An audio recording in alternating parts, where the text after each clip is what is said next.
ម៉ែខ្ញុំនឹកមកឯងណាខ្ញុំស្រឡាញ់មកឯងកូនមិនព្រួយបារម្ភទេកូនបើកូនស្រឡាញ់ម្ដាយប៉ុណ្ណាម្ដាយក៏ស្រឡាញ់កូនប៉ុណ្ណឹងដែរ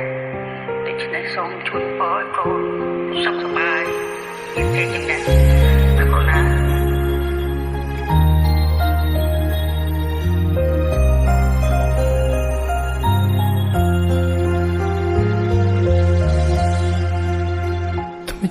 ថ្មិចបើក3ឆ្នាំផុតទៅអារម្មណ៍សោកសៅនឹកដល់មេត្តា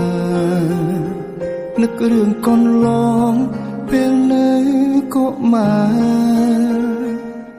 នឹងពេលមើលថាកូនណាយកូនណាឈរនៅមុខផ្ទះសុំពេលបាត់ជើងម៉ែវាមិនពិតទេម៉ែឈឺពីកើតម៉ែថាច្រើនឆ្នាំកូនបាត់ទៅណា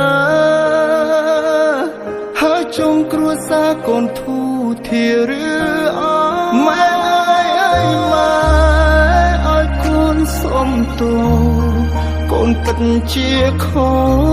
សកូនគ្មានចេតនាឲ្យម៉ែរងទុក្ខម៉ែរួឯកាកូនប្រសន្យា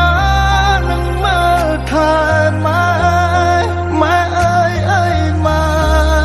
ឈប់យំណាម៉ែកូននឹងនៅក្បែរថែម៉ែរហូតទោះម៉ែវង្វេងម៉ែលប់ម៉ែឈួតកូនមិនរបបនៅកាន់ដៃម៉ែ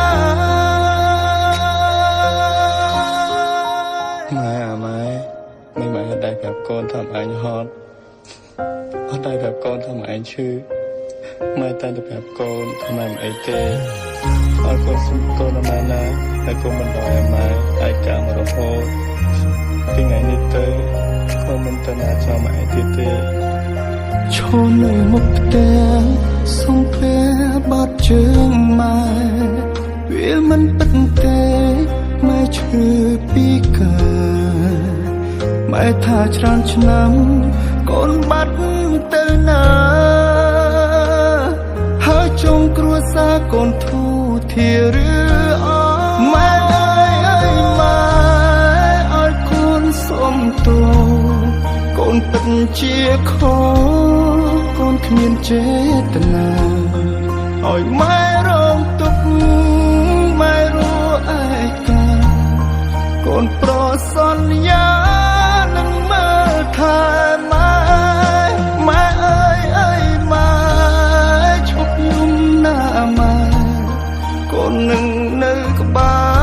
រថែម៉ែរហូតទោះម៉ែវង្វេងម៉ែលប់ម៉ែឈួតកូនមិនរបបនៅកាន់ដៃម៉ែម៉ែអើយម៉ែឲ្យកូនសុំទោកូនពិតជាខុសកូនគ្មានចេតនាឲ្យម៉ែរងទុក្ខម៉ែរួឯកាកូនប្រសន្យានឹងមើលថែម៉ែអើយម៉ែឈប់យំណាម៉ែកូននឹងនៅក្បែរថែម៉ែរហូតទោះម៉ែវង្វេងម៉ែលប់ម៉ែឈួតកូនមិនរបបនៅកាន់ដៃម៉ែទោះម៉ែវង្វេងម៉ែលប់ម៉ែឈួតកូនមិនរបប